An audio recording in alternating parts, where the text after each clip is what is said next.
একদিন গ্রামের পাশে ছোট একটা বনে শিয়াল বসবাস করত। সে ছিল খুব চালাক। ওদিকে এক আন্টির ছিল একটি সুন্দর ছাগল।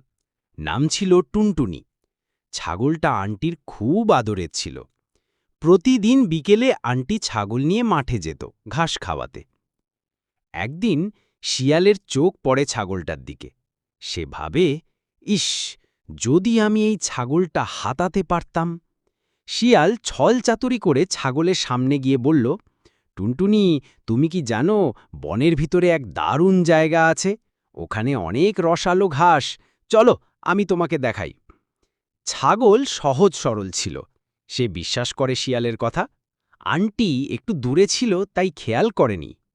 শিয়াল টুনটুনিকে নিয়ে বনের ভেতরে ঢুকে গেল। তখনই আসে কাকা, অন্তর্বিশ্বাস, যিনি পাশের বাড়ির কাকা আর ছাগলটার খুব ভালো বন্ধু।